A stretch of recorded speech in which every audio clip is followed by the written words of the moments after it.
All right. Looks like Jonathan Cartwright's here too. Hi, Jonathan. Oh, Welcome. How's it going? well, I was supposed to be back to the office by now, but we're driving. We're going to do this anyway because I picked up some work to do. We don't want to miss that. Be careful while you're driving, though. Well, I'm not going to be watching you. We're just going to be listening to you. Very good. Where are you, Jonathan? I'm based out of Reno, but right now I'm way out in the sticks in Fallon. Hey, Mary, how's it going? Hi, Merritt. Can you hear me okay? I can hear you now. Perfect. Very good. Glad you're here. Yeah, glad to be here. You guys been up to today? Just, We've been working really hard to determine just, how many radon monitors we're going to sell in 2023. And it all came down to, well, I think we can stretch a little bit because we've got Merritt. He's gonna help us talk the talk. I don't know Right. about that. We'll do our best though, right? That's right. all right. Dallas, now where are you located out of? I'm just down the 85 from you. I'm in Atlanta. I'm in Brookhaven. Brookhaven. So my wife and I, we lived in Cumming for a year and a half. So remind me, Brookhaven, would that be northeast, south? Brookhaven is Yeah. inside the perimeter in northeast, just north of Buckhead. Yeah. Okay. Yep. I know exactly where you're at then. Yep. So you said Buckhead, Yeah. Vinings, that whole area. I Yeah. know that's a busy area. It's all busy anymore. Are you from there originally? Yeah, I actually am. I'm a I don't know if I'm a rare native, but we're so outnumbered that people go, you mean you actually grew up here? Wow. Yeah, it's usually You're a transplant. Usually people move there that's exactly right. for That's exactly right. business. Wow, look who's here. We have a star joining us also. Jesse Green's here with us tonight. Hi, Jesse. Whoa. The Hey man, guys, how are you? the man, the myth, the How legend. you doing? Coming to you from Target. From where? What did Target. You're in Target? Target. Doing a little Christmas shopping. Ah, I thought up in, isn't that where Target started? Is up where you are? Yeah, it's headquartered here in Minneapolis. Yeah. Yep. Chez Target. Yep. Hey. Yeah. Okay. And I see we have Kai and Walter.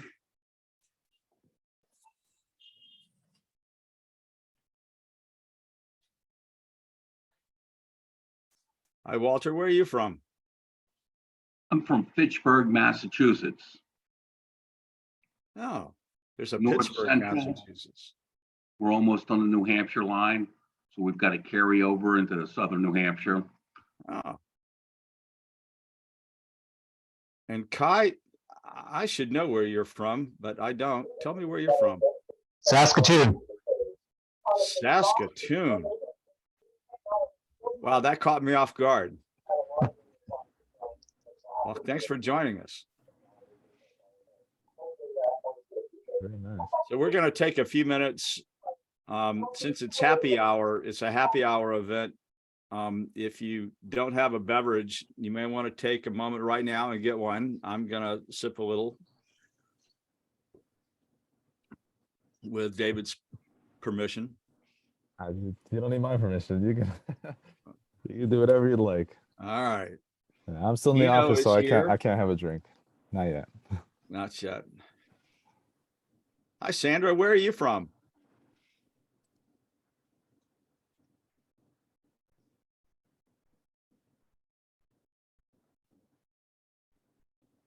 Oh. You can unmute if you find the button.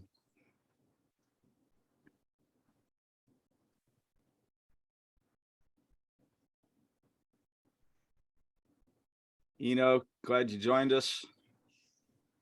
Hey, how's it going? I did get your email earlier, and I'm sorry, NC's had me working double time this week, so I haven't responded. No problem. There we go. There's Sandra. Yeah, here I am. I can see you guys. I can't see me on here, but I'm not really computer savvy, so I can understand that. I'm just flopped here on the couch, so with a hat on. So if you could probably see that, All what are right, you gonna do? It's been where a you rough from? day here today. I'm from Latham, New York. Latham, New York. Where's Yeah, that? right outside of Albany, the capital. Oh, okay. Yeah. But I couldn't understand, is this only for professionals? Like, I'm just a housewife with questions, so I just figured I'd tune in and listen to what you have to say. Oh, That's the best kind right there. oh, perfect. See, Yeah. this is our happy hour webinar. I gather. So you can we're going to talk shop a little bit, but this is a perfect time to ask questions, because we have some really talented, knowledgeable people on the call already. Sometimes we get a big group, but tonight we have a really talented group. So this is good. Good. Thanks for joining us. Maybe I can solve my problems. All right. You're in the right place. Okay, very good. I see we have Alex Snyder. Alex, where are you from? Nashville area. Oh, good. I want to come up your way and do some training up in the Nashville area sometime after the first of the year. So are you a home inspector or a radon tester or a mitigator or? I mostly do mitigation. Perfect.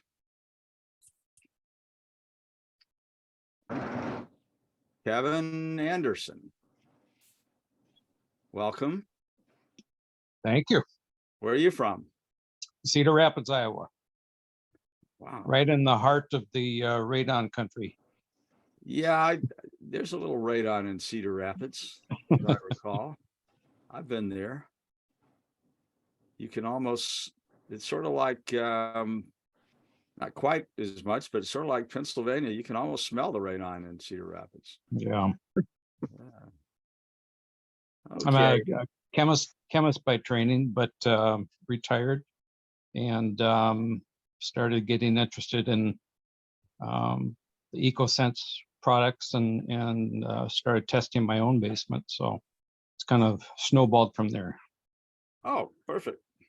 So you're not a professional. You're a consumer of our products. Is that what I'm hearing? Exactly. Oh, good. Well, then this is going to be a fun evening. So I'm going to wait one more second here, and I think we'll get rolling. So our special guest for tonight, by the way, those of you that you see on camera, in addition to me, I'm the one wearing the Ecosense logo proudly on my chest. I'm Dallas Jones, and I'm a vice president here at Ecosense. I was formerly the executive director at ARST NRPP, which is for those of you who are not professionals, is the Radon Trade Association and the certification program.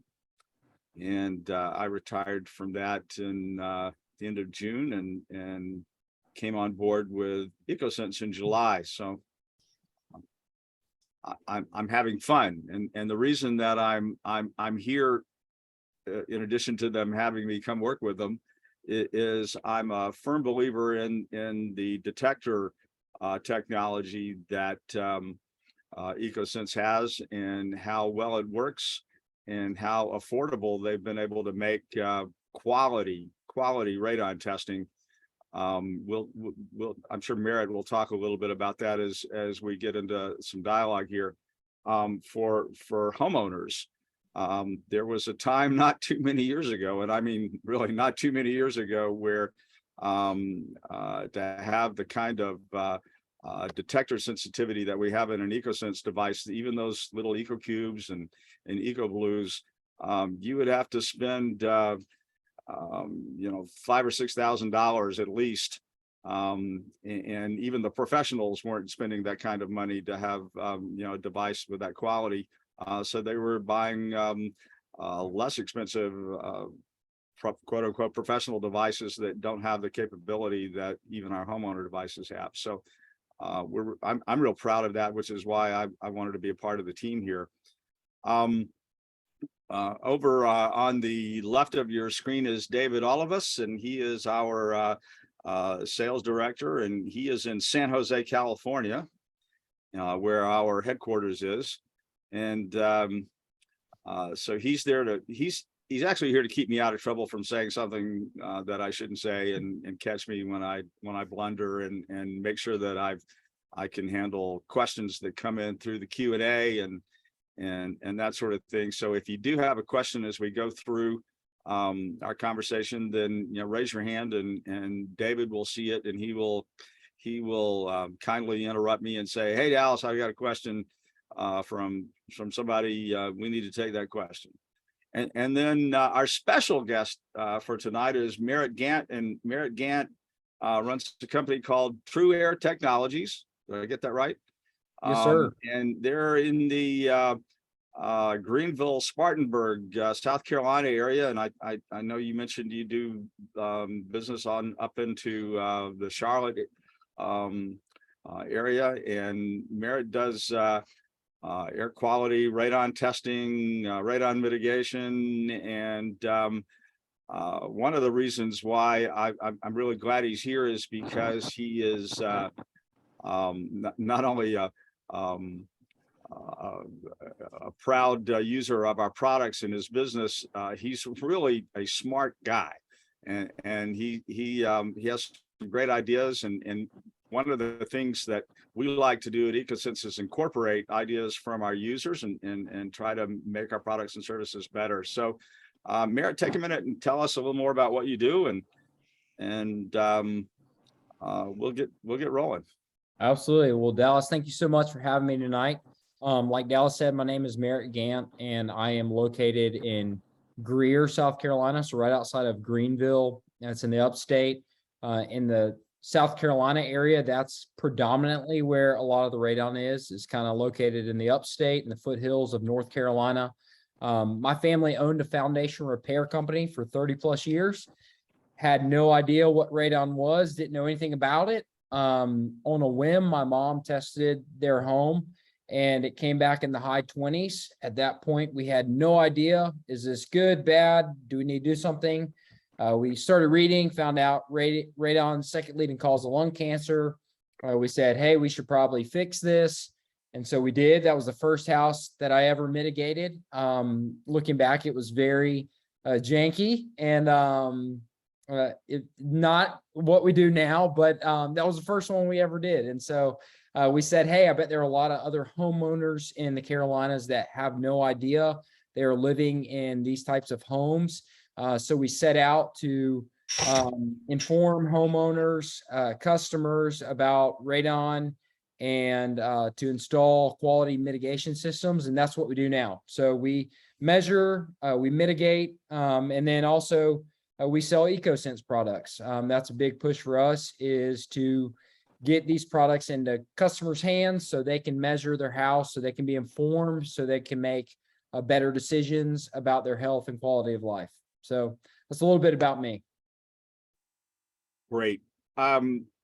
We were having a conversation just this week, and you were telling me you were going to be out at a local home and garden show in the Greenville area after the first of the year, and you had an idea that perhaps some of our professionals would like to hear about. If you don't mind sharing it. I don't think there's anybody in your backyard, so I don't think you Yeah, have to worry which, about any competition here. just jog my mind real quick. I know we talked about a couple things. Are we talking about what are specifically? Yeah, about you going to the home and garden show and your strategy for going there and why you're Oh, yeah. what your Sure. intentions are and how you see that as an opportunity to So- Absolutely. So one of the things that I have, we've just kind of come across lately has been just the short-termness of short-term testing. And I know that sounds silly. However, a lot of times what we do now is we conduct a 48-hour test, maybe 72 hours, maybe 96, but it's relatively short. And what I have found is that, and I'm sure a lot of you guys have noticed this, is that oftentimes you just miss things in that 48 or 72 hour period. Homeowners, you go, or a lot of people that we fix their homes, they say, well, they tested my house, 4 months ago when we moved in and it wasn't a problem. And now, we bought this device from you and now it's saying I have high radon. And I think that's a common thing. So one of our big pushes this year is going to be to go to a home and garden show. We're going to set up and we're just simply going to try to sell EcoQubes.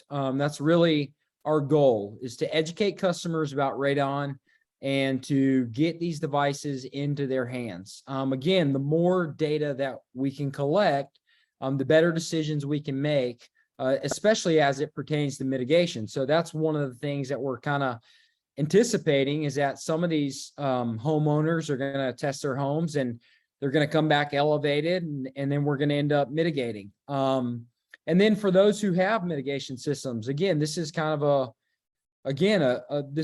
another set of eyes on, maybe it's something that we didn't install, somebody else installed it. It's another set of eyes. Is this working? Is it functioning? Is it doing what it's supposed to do? So that's going to be a big push for us, is just to kind of educate customers, get these devices into their hands, and really just try to sell. And then hopefully on the back end there, that'll generate some business for us, and we'll get to fix homes and install, again, quality mitigation systems. Well, that just reminded me that we have Kai on the call with us, who is from Saskatoon, Canada, and perhaps Sandra and I think it was John who are. I think Kevin was or also Kevin. I guess it was Kevin. Who are not professionals, might be interested to know that back in the early 90s, the Environmental Protection Agency was looking at the whole radon issue and how they could motivate people to test. I mean, but it's complicated in the sense that they have enough data, and they actually have more data on radon risk than any other environmental carcinogen that EPA deals with. And so it's been really well studied and documented for decades. But it's difficult to motivate people to just test from their own curiosity, because you can't see it, taste it, smell it, and so forth. So it's real easy to just kind of overlook it, and then even in trying to convince people to test, the difficulty was, well, the health risk is associated to an exposure over time. So they were looking at, you should probably test the home for 90 days at least, ideally up to a year, before you make a decision where you can actually have enough data to see what your typical exposure is. And so that all sounds really good, except when you're trying to convince somebody to test, it's a mixed message. This is really important. You need to do something about it right now. And then you say, okay, what do I need to do? I'm ready. And you say, well, you need to take this test kit and you need to deploy it for 90 days or maybe even up to a year. And what EPA studied, and they spent a lot of time on this, was that a lot of these test devices that people would get never made it into the laboratory for analysis, the little passive devices. because people would forget about them or they lost interest because of the time lapse between when they were first motivated until that time period had lapsed. So EPA looked in the Science Advisory Board at how they could motivate people to test. And they looked at home sales and the transaction process when people are having a home inspection and they're looking at other things of concern. They've hired a professional to look at those things. And they said, well, this would be perhaps an opportunity to get people to test at least when they're purchasing a home.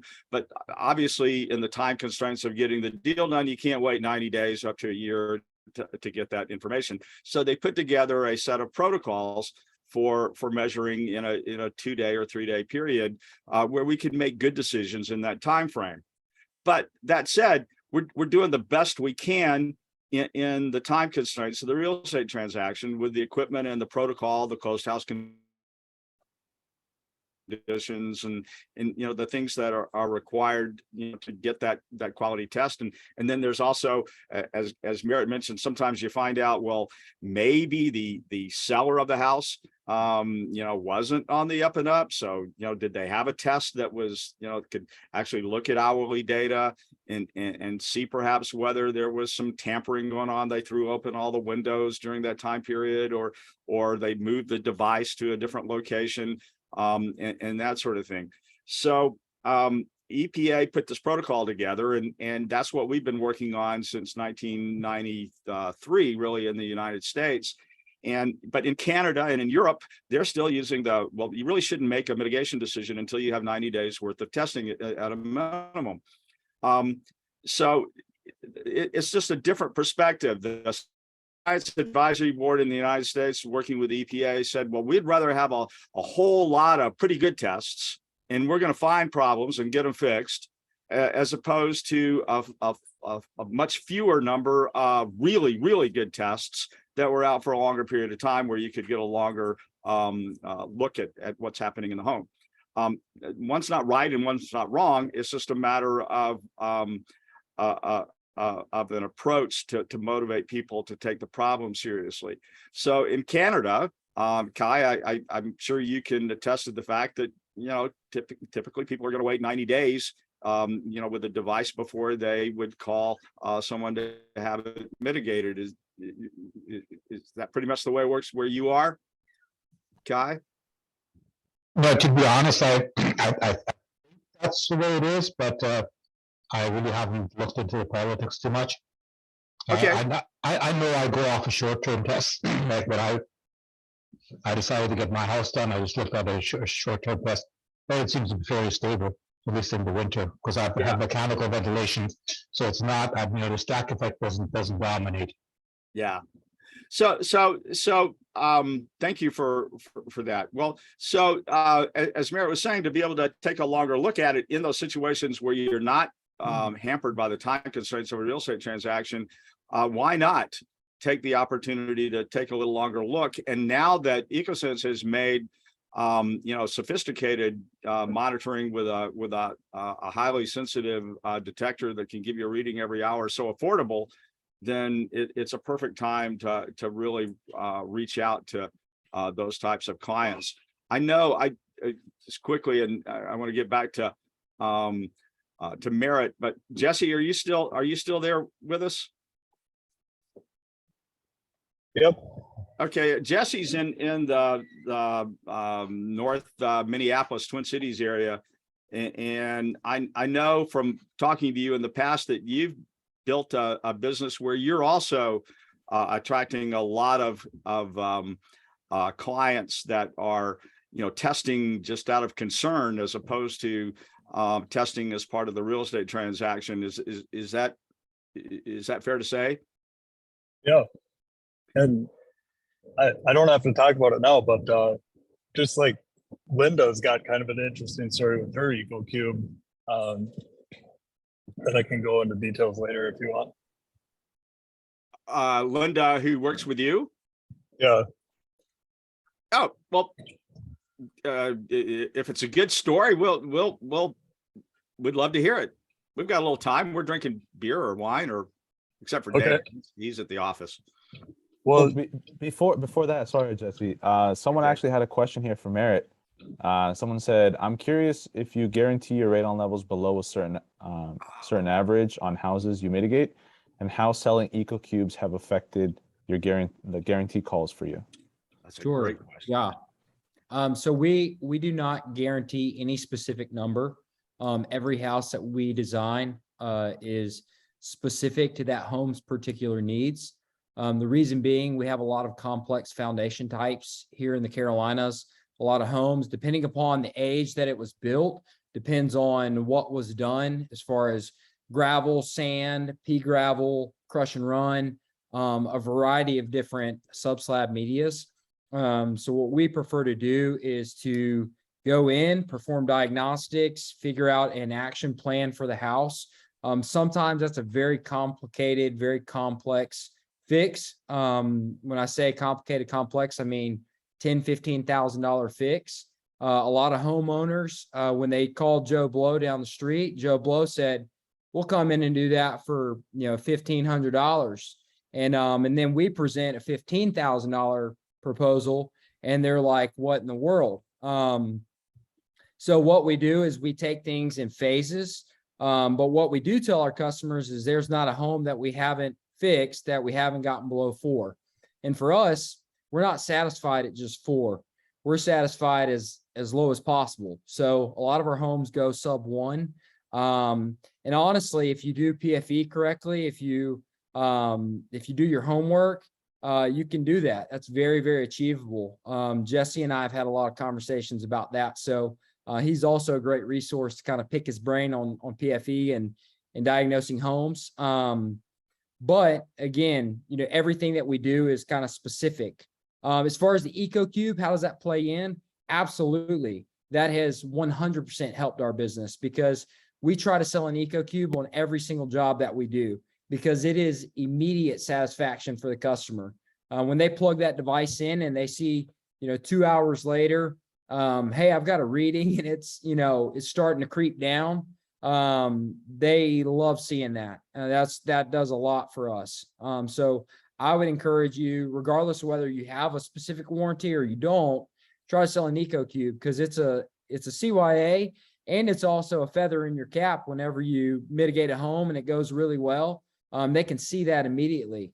So that would be kind of my advice. But yes, that has impacted our business doing that. Does that help answer your question? David, who was that asked the question? Yeah, that was Alex. I think he said yes, it does answer his Okay, question. good. Okay. Perfect. So Jesse, tell us your story with Linda. So when we first got the EcoQube S's, Linda just took the first one to kind of try it out. And she has a passive system in her house.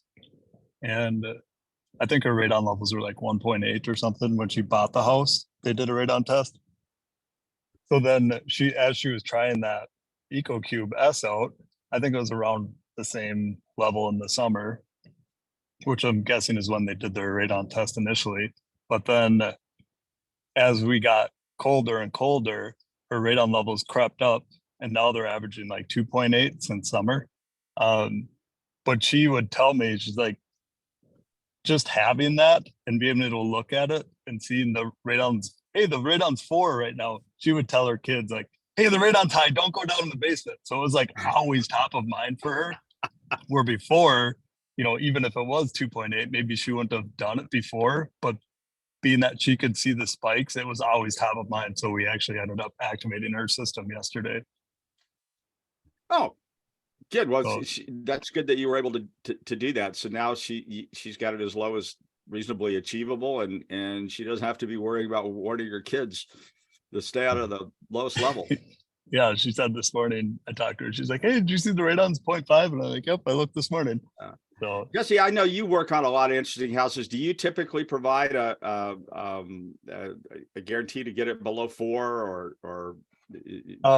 yes. In a lot of houses we do, some of them we don't, like if they have aftermarket drain tile or like a crawl space that they're not going to treat, then we don't guarantee those. But for the most part, we guarantee 1.5 or less.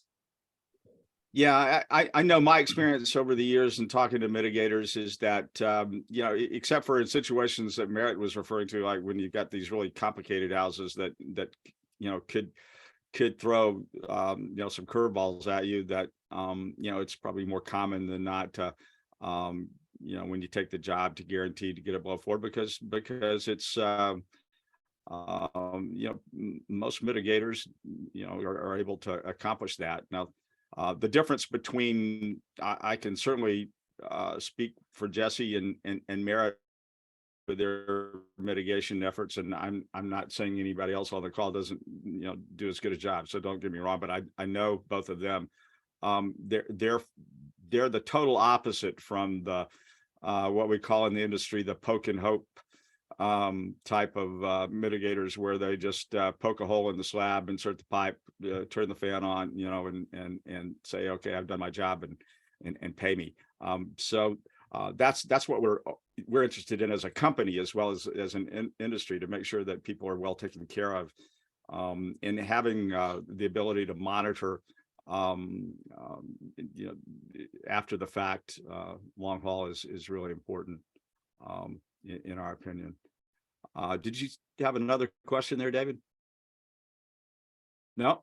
Okay. So, while we're here, I got Merritt and Jesse both, and some of you others may have some experience as well, but we have a device called the EcoTracker, which is a group of 4 diagnostic devices that are used to help figure out what's going on in a home, when the mitigator goes out and they're trying to plan the system or troubleshoot, you know, what's going on if they're not initially successful. Tell me a little bit about trackers, Merritt. Yeah, so we love the EcoTracker. We use it on every single job that we design, because it's such a strong product for a couple reasons. One is you can immediately see feedback, so you can locate areas that are elevated. I'll give you a perfect example. We had the other day we had a basement. Now we haven't got the testing results back on this one, so don't quote me on this, but I feel pretty confident. We had a basement that had really tight soil underneath. It had a passive system in place. Somebody else had activated the system. They put on a Fantech RN2 fan that was screaming hot when I got there. I mean, it was burning up. And I said, well, we gotta dig this out and try to free that up and kind of free up some air movement on the underside of that pipe. So that's what we did. And when we cored over the existing passive pipe, we found that it was compact clay. I hooked up a shop vac to it, which moves a whole lot, creates a whole lot more suction than a radon fan. And I could only move air like 3 feet. So what we did is we set out eco trackers in this house for about a week. We tested all kinds of things. We tested the garage, we tested the concrete, we tested a variety of different things in the basement. And what we found is the garage at nighttime would spike to around 30 picocuries. And then about 4 hours later, the whole rest of the house would follow. So what we said is hey, we're going to abandon this system in the garage, or in the basement for right now. It's not really doing a whole lot, and to fix that is going to be really complicated. We're going to have to either trench or stitch the floor. It's going to be really difficult. But let's go ahead and address the garage floor, because we know there's high concentration of radon underneath it. We can see that coming up at night with our eco trackers that we left there for a week. And so that really influenced kind of our mitigation strategy. And so that's kind of how we use that product. We use it to discover and unearth areas that maybe are concentrated in radon. We had another one the other day. We actually watched the eco tracker. We kind of moved it around until we positioned it just right. And then we turned on a couple things and we could actually see the radon in 10-minute increments. We could see it climbing. So we knew, hey, there's right here, this radon is entering into your home right here at this point. We can see it graphically. The customer can see it. Hey, it's moving up. Here it is. So that's kind of how we use that product. Another cool thing is Oftentimes we'll get customers that call us and say, well, we were right at 4 and I don't know that we really need this because, we're right there at the action level and I'm not sure we need a mitigation system. And we'll go and we'll run the appointment and we'll set EcoTrackers out. And it's like, well, this room's at 5.4 and this one's at 7 and this one's at 3.8. And it's like, I think you have high radon. And at that point, they're kind of like, okay, yeah, I think you're right. I think we need this. So it's just a really, really awesome tool that you can use. And again, all these things that we talk about are just tools. That's all they are. You got to do your homework. You got to have the knowledge and you got to have the know-how to actually install systems and do that well. And a lot of that comes by learning from people like Chad and Bruce and Jesse, Bill Broadhead. And then a lot of that comes with trial and error. But again, having the right tools is also important because if you don't have the right tools, then you might be banging your head against the wall for hours when in reality you could have just plugged in EcoTrackers and kind of cut out a lot of time. So that's kind of how we use the product. I highly recommend it. Highly recommend it. Yeah, the thing that makes EcoTracker work is the fact that we've got such a high detector efficiency, which for particularly those of you who are not professionals, and perhaps even some of you are, means that the detector is so sensitive, it's able to pick up on average 30 counts every hour per picocurie per liter. And by that, what we're talking about are being able to record radioactive events from the radon decay. And that compares to other professional devices out there that are getting 3 or 4 counts per hour per picocurie per liter. So they're just not going to be able to get any results within a short time period that are going to be of any use to anyone. So the EcoTracker with that detector efficiency, you can see, at 4 picocuries per liter, you're averaging 120 counts per hour, and so forth, and it just keeps going up. You're able to set it to give you a number every 5 minutes or every 10 minutes. And then if you want to take a few of them or one of them and move it over to hourly for some longer diagnostics, you can do that, but it gives you a lot of versatility to help you diagnose what's going on. We have a question? Go ahead, Tim, you can unmute. Yeah. So going back to Merritt's comments about the spikes in the garage, I had mine plugged in for about 6 months or so before I actually had some mitigation done. And it was incredibly interesting watching the house kind of breathe night and day and over atmospheric events. Can you talk about that a little bit more? Because for instance, the one I have in my basement right now usually reads, on average 1 to 1.5. Absolutely. Recently, we got a 40-mile-an-hour north wind come through, and it spikes to 4. So what's going on in the house as far as it is breathing and pulling from the basement?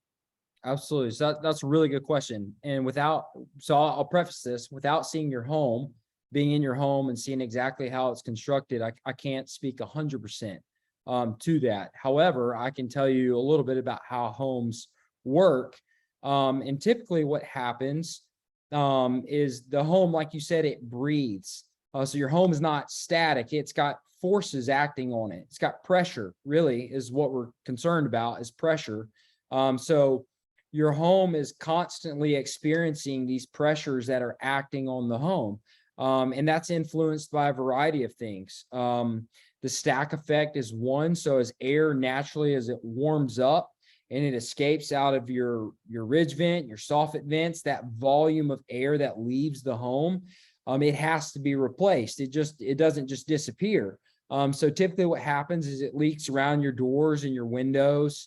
That's why if you sometimes you can crack a door and you can kind of feel the air blowing in. That's what's happening, is that your home is exhausting air. And then as a result, it's creating a small suction on the rest of the house. and that air is trying to leak into the home.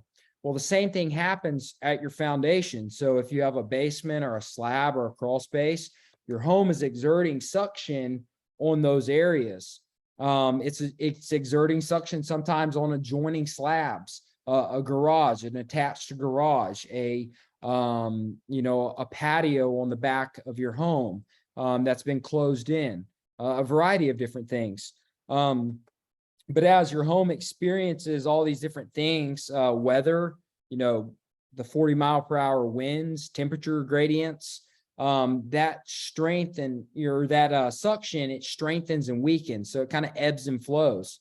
So if you look at your radon data, even in a home that's mitigated below 1, my home, I could show you, I'll show you mine if I can pull it up. My home stays around 1 picocurie. However, today we've had about 3 inches of rain last night, and it spiked up around 2. And it ebbs and flows. And it's all, again, it's all centered around kind of the pressures that are acting on your home. So to answer your question, why did it spike to 4? A couple things that I would be looking at if I came into your home is I would conduct PFE on your basement floor, saying that's where your system is located. So I would want to make sure that you have pressure field extension or suction on 100% of your basement floor. And if that is there, then I would also measure the static pressure of your home. So I would turn on all your exhaust appliances. I would turn on your fireplace, your bathroom fans, and I would measure the pressure on your home. So when everything is operating, the fire's on, your furnace is running, all these different appliances are exhausting air. What is the natural pressure on your home? And then I would look at the pressure points on your floor, and I would say, okay, are my pressure points greater than that? It doesn't have to be a lot, but it's got to be greater, at least greater than that. And then I typically try to build in a little bit of a factor because the temperature is going to change. You're going to get the 40-mile-per-hour wind. So I try to build a little bit of a buffer. And then I would look at that. And then if your basement floor is completely taken care of and you've got plenty of suction on your basement floor and the fan's in a great, operating position, then I would be looking for additional areas. What adjoining slabs do you have? Maybe a garage floor. And that's where you would maybe use an EcoTracker, or even you can use an EcoQube or a Radon eye. It really doesn't matter. You would just want to test that area. Again, if you're a mitigator, you're a scientist is what you are. You're not just a guy that digs holes. You collect data, you form a hypothesis, and then you carry out an experiment. And sometimes that experiment fails, and then you say, okay, well, it's not coming from there. Let's cross off the next one. So that's what I would do. Does that help answer your question? Yeah, and that's exactly right. So many of the mitigators that I've come in contact with, aren't doing that, what you just described. I mean, I was doing the scientific background, not them. And it's a, part of it too, I think, that is concerning is there's just not the awareness that there needs to be, especially, in my community. There just doesn't seem to be a lot of interest in doing the mitigation or even the testing. And so recently I've given 2 of the Eco Blues to my brothers for Christmas. I said, test your houses. And, I mean, these are reasonably intelligent people and really had no concept of, what I was talking about. The indoor air quality is so important. And you need to be testing for this. So. Well, thanks for sharing that, Kevin. Yeah. That's something when we designed the EcoBlue, and we actually just got those out on the market, in the early fall. That's our newest device. We thought, wow, this is a great opportunity for stocking stuffers, for people, just like you said, It's kind of maybe a nerdy gift, but it's one that kind of demonstrates that you love the person that you're giving it to, that they're going to be able to be aware of what's going on in their home. And just following up on that, Cedar Rapids up through Minneapolis up to Fargo. My brothers live in Fargo and just east of there, and those are hotbed areas. And my brother in Fargo is found out that his home is pretty nasty. So it's important. Yeah. What Yeah, you're well, doing thanks. is important. Thanks for kind of bringing that back home for us. Sometimes we can all get caught up in the science and the mitigation and the work that's done and all that. But when it really comes, when it's all said and done, it's about the people who live in those homes. And the heartbreaking thing is when you talk to people who have lung cancer and most of us as professionals have had opportunities to meet people who are often amazingly young. You think that the lung cancer is something that happens to older folks. Well, no, that's not really true. It can happen to young folks too. And they go, well, why did this happen to me? I never smoked a cigarette. I've always stayed away from secondhand smoke. I've done all the right things, but because of what you just identified, really just ignorance about the whole radon issue, they find out too late. Well, gee, I've been living for, all these years, or perhaps grew up in a home or something where elevated concentrations are, were present, and all that, is a contributor to those lung cancers. So that's important. Jesse, Dallas, go ahead. real quick. Kevin, I wanted to show you real quick. So here's I don't know if you can see it. So this is my home. So my home's mitigated. You were asking me about the EcoTrackers and things that might be influencing your home. I'll show you. Here's my garage. My garage is a little bit different. And the reason this is important is, and I haven't mitigated my garage. And the reason I haven't mitigated my garage is I'm conducting research and looking to see how things influence one another. But this speaks to your question. So here's my garage. So if you look, my garage right now is much, much higher. Wow. And if we were to look at those curves side by side, what you would notice is that several hours after my garage spikes, my home is influenced by my garage, even slightly. I have a mitigation system, like I said, so my home typically stays around 1, sub 1. However, when I get 20, 25 picocuries in the garage, my home will raise sometimes up to 2.5 picocuries, because it's being influenced by another area. So if you're seeing that in your home, again, I would invest in if you're a mitigator, I'd invest in a micromanometer. I would conduct PFE on the floor, and then I would be looking at other areas of the home that potentially are influencing the rest of your home. And that's not always, not every garage does that. Not every home does that. Not every adjoining slab does that. However, if you've got things under suction and under pressure, and you're still getting radon from another area, your system's either being overpowered or it's entering from a more feasible, accessible area. So that's what I'd be hunting out. And you can use your EcoTracker or EcoQube. If you have an EcoQube, you can use that. Take that thing and move it around your house. Kind of collect some data here for a week, collect some there for a week, and kind of really use it to hunt out what's happening in your house. I never thought about the garage. I might have to try that.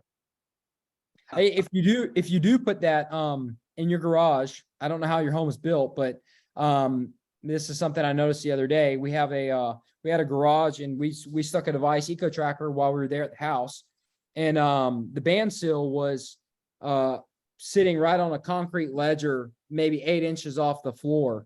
And I had an EcoTracker that was about 4 feet off the floor, and nothing was happening. I was like, man, it's low in the garage, and this is kind of weird. But I moved that device down about 8 inches off the floor, and as soon as I did, it started climbing up. Before I gathered it, I mean, this was in an hour. I'm watching it update every 10 minutes. It had gone from like 1.2, 1.3 to up around 30. So very much radon was coming out of that garage floor. and it was getting sucked right into the house, right at the band joist, right into the house and elevating the rest of the basement. So, yeah, I'd take that, tinker around with it, play around with it, and see what you find. Jesse, you still with us? Yep. I always like to check in with Jesse because he also comes up with new good stories to share. And since we have a group that's interested in those things, you got anything new that you've run across here other than Linda's story on using your EcoTrackers or your cubes or? No, one thing that kind of stood out to me that Merritt said was the instant feedback for the homeowner.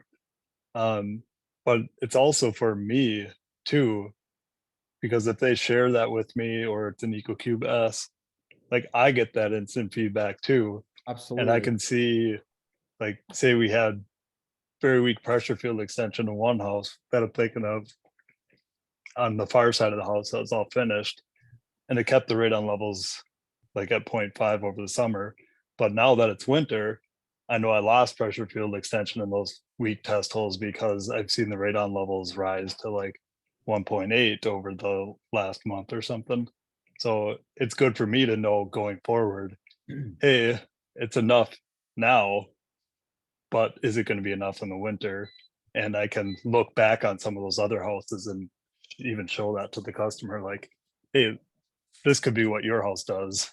So we might want to make sure we address that area. Yeah, the whole thing that Kevin, you were talking about, some of the mitigators don't seem to be doing the necessary diagnostic work to really know much about what's going on, other than maybe they are successful in getting a short-term post-mitigation test that shows that the results are below 4. So I'm not saying they didn't accomplish something, but nevertheless, the objective is to make sure you're able to maintain a lower pressure under the house. And sometimes in those sub grade walls, below grade walls, but behind those, a lower pressure than you have in the house itself, or any leakage that you can't get to seal between the house and the soil. Air is going from the house to the soil rather than from the soil into the house. The reason that mitigators do what they do with these active soil mitigation or depressurization systems is because it's just impossible to seal a house to the soil. There are just too many places you can't see and access and so forth. So by doing those pressure field extension tests and the diagnostic measurements with the EcoTracker and those sorts of things, they don't necessarily take that much time over the other work, but it's the time it does take is saved when you don't have to come back as often to try to fix a problem or you didn't get it done the first time. So it saves those callbacks. Let's see, I had I thought I saw, let's see, what time are we at? 7:48, so we got a little time. Those EcoTrackers are something that I'm hoping we can do a better job getting mitigators to start using, along with manometers, where they could actually measure the pressure field that they're creating. That's the whole objective to doing soil depressurization. So our goal as a company is that we're getting more of those in the hands of the mitigators by really stressing the importance of having the ability to use those kinds of tools. And Merritt and Jesse and all of you on the call that talk to your colleagues that are in the field, we appreciate every time you bring up. I was real impressed at the symposium, the Radon symposium this year, where there were a lot of presentations where they were talking about, well, we had the tracker, the EcoTrackers out here, and this is the data we got. And, well, the EcoTrackers told us this and that and the other. So it's starting to really get some traction as a go-to tool, and we're proud of that. So as always, anytime you've got ideas, EcoTracker was not something that just came to us. It was something that some sharp mitigators said, hey, Ecosense, you could do this. if you could tweak this and do that, then think of how valuable it would be to us. And so that's what we did. Speaking of that, one of the things that has come up a couple of times is the EcoQube S, which is sort of the professional version of the EcoQube, meaning that they can have a dashboard where they can monitor quite a number of EcoQubes that they deploy out for the homeowner and get data back into their dashboard, and they're doing that obviously with the cooperation of the client, and that could be part of a service and maintenance agreement. One of the things we realized that we needed to get addressed on that is the ability to reset the Wi-Fi remotely, where you don't have to go do that. And I know, Jesse, you brought that up to us, and I don't know, Merritt, maybe you brought it up also. So we have our developers already working on that. We hope to have that accomplished here in within the next 30 days or so. Where, for example, let's say you install I'll give you an example. Let me pull up a photo here that I hope to see more of, if I can share my screen.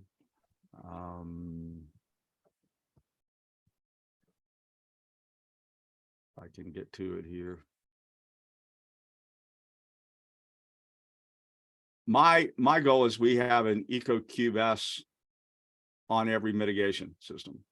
But if you are involved in installing one in the case of a real estate sale, then when you're putting everything in and setting it up, the system or the house is in the control of the seller. So you can set it up and get it going and get it into your dashboard and whatnot, but then they're going to move out and you're going to lose the Wi-Fi. And so how can you then get back that Wi-Fi connection without you having to go back and set that up again for the buyer as they take control of the house? So what we're envisioning here is well, first thing we're doing is making sure that there's a way where the client can get a temporary access code, knowing that it's already registered to you as the mitigator because it's part of the system. And so they can get a temporary access code using their app and a QR code. And so we would provide a QR code for Merritt and for Jesse and for, you know, whoever, any professionals that have that would get their own company QR code for our products. And so if somebody scanned it, they'd say, oh, okay, I know I need to try to get this connected, and it would know that, you know, this is, you know, Acme Mitigation Company's cube, and that needs to get back online again, and they could put it back online and reconnect it, and it would be good to go. So we're listening to your input. This one is connected with a zip tie, and what we're looking at to make it a little better is, I don't know if you've seen they're like a little anchor that has an adhesive on one side with a little loop through it, so you could just put the adhesive on the side of the EcoQube and then thread the zip tie through it where it doesn't have any chance of sliding, you know, because it's also there, and you can make it even more secure. But it's pretty secure with just the zip tie. They don't weigh much at all. So that's part of our vision for moving forward with those. If you've got some feedback on those, then by all means, please let us know. Okay. So let me get back to Sandra for a minute. You said you're sitting on your couch, but thinking about, you know, how you're going to deal with your radon issue. What's your radon issue? And is there anything that you learned tonight that is of help, or is there something Actually, perhaps we could answer for you? you guys are quite interesting just to listen to. Some of it was above my head, but I have a science background, so I think I got most of it. We bought this house about a year ago, and buying it in the winter, I knew that radon was higher just for whatever reason in the winter. And we got the testing back, and it was in, you know, I think if I remember the exact number, it was like 3.47 or something. I said, man, that's, you know, that's pushing the limit, but it's winter, it's high, should be okay. But now I'm wondering if these people like didn't have windows cracked or whatever, because oh, I don't know, maybe 2 months ago. I bought, what I got was the Radon Eye, and nobody's mentioning that. And I don't know if that's old school, and maybe I'm going to upgrade to some of these other ones now after listening to you. But what I found was that my levels were running 6 or 7 consistently. And I called the radon mitigation, and they had already had a radon mitigation system in the house when we purchased it. So I called some guys, and they came out and they said, well, you might need a new fan on the system. So they installed a new fan. And then there's an area in the basement, and it's actually a finished basement. There's an area where all like the septic pumps come in, and that still had exposed floor. So they said they put a vapor barrier in, and they filled it with concrete, and it's still reading, it's gone down, but it's still reading consistently, I'd say 60% of the time, between 4 and 5. And that was in the basement, the finished basement. And for some reason, I never tested this first floor until today. And I said, gosh, it's a gas. It's got to be rising. And why are we always testing in the floor? Because gas rises. Not knowing too much about it. So I tested on this first floor where I'm sitting right now, and it's still reading at 4 point this, 4 point that. And I'm going, this is freaking me out now, because it's just staying here above a level that they tell me I'm not supposed to have. And yeah, and I have my, on most days, I have my 15-month-old grandson here, and I'm thinking maybe we should just like move out or something until they get this corrected. But I called them, and they said they'd come out again. Maybe they could do this fan system, like pulling the air in my wall, out of my walls or something. And I thought, how are they going to do that? I've got a finished basement. So I'm not sure. Has there ever been a place that you can't fix? Like, is this something that's going to be fixable, or am I going to like have to declare my house a disaster area and move out? I'll interrupt and just say my experience is yes, it can be fixed. I think they just haven't made the necessary effort to do so. But since we have guys who are out there doing this every day, it's been a long time since I've did any of that work. So Jesse or Merritt, yeah, I would say I have yet to come across a house that cannot be fixed. Praise the Lord. And sometimes that's unconventional. Sometimes that's thinking outside the box, and sometimes that's really expensive. Just completely straightforward. Sometimes that's a really complicated fix, like I talked about earlier. But again, I always go back to the basics of pressure. Do we have suction on the floor? I start there. Do you start there, trace it back. If they're not doing that, then I would ask them to do that. Say, hey, have you checked the pressures on my floor? One of the most common responses I get from a lot of other customers that have had another experience with another mitigation company is they put the standard fan on here, and then they put the upgraded fan. Well, I'm here to tell you there is no standard and no upgraded fan. There's the right fan is what it is. And sometimes that's a really efficient fan that's really small. My favorite fan to use actually is the cheapest fan that's made. And it's the most energy efficient. It's a Radon Away RP140. I know Jesse likes the Fantech RN2s and RN1s and the EC motors. Regardless, apples to apples, a really small, really efficient, really quiet fan is great. But in order to use that, you have to do, again, the homework. You got to know your PFE, and you got to know I say PFE, I'm sorry. I'm talking in the lingo. You have to know your suction. You have to know where is the fan creating suction on your floor. So if you think about your home as in zones, and when I say zones, I mean your basement might be one zone, but then there might be that garage slab that's kind of separate. That's maybe another zone. Maybe there's a crawl space or that uncovered area. Maybe that's a third zone. So if you think about your home in zones, kind of the foundation types, where do you have suction and where do you not have suction? And again, try not to get in the weeds here and get too complicated and technical. Sometimes you don't need to address all those zones. And that's, again, comes down to the mitigator. And that's where using some of these devices would help you maybe identify and sort through, do I need to mitigate this area or do I need to not mitigate this area? But from your perspective, from the customer perspective, I would be asking the company, whoever's doing the mitigation work for you, what is the pressure on my floor? Can you use a micromanometer and measure the pressure, make sure that this is under suction first?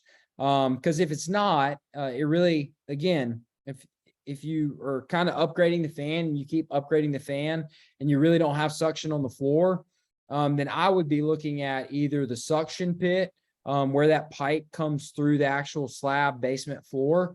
I'd be looking at that, and maybe let's diagnose that and try to dig that out and make it better. Or let's take suction to where we don't have it. If you can't get suction all the way across your basement floor, then we ought to take suction there, or install maybe another area to address that. But I would ask them that. That's kind of what I would lean into is, hey, can you take some pressure readings on my floor and ensure that we have suction before you just keep trying to sell me bigger fans, because again, a fan's a tool.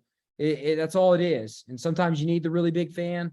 And Jesse gave an example earlier where he didn't get PFE across the floor, and maybe it's a completely finished, multi-million-dollar home, and they don't want pipe routed through their basement. And sometimes you have to do that. Sometimes you have to use a larger fan, or you have to open up things and seal and, try to extend that suction on the floor.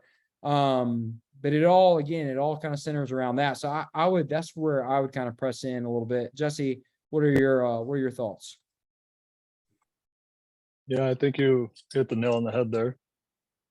Yeah, well, I had sent a question over and I said, could you recommend somebody in the Albany, New York area? And you gave me an email to write back to you to get some recommendations, which I'm going to do, because listening to you guys and listening to what these guys have done, they did no measurements. They took the measurements that I was using from the Radon Eye and made it sound like they were doing me a favor by not charging me to do a radon test. And I think if I ask them these questions, they won't even know what I'm asking them. So I need to be able to talk to somebody that That's is exactly what happened like to me more too. intelligent than what I know, because Yeah. that's pretty based what I know.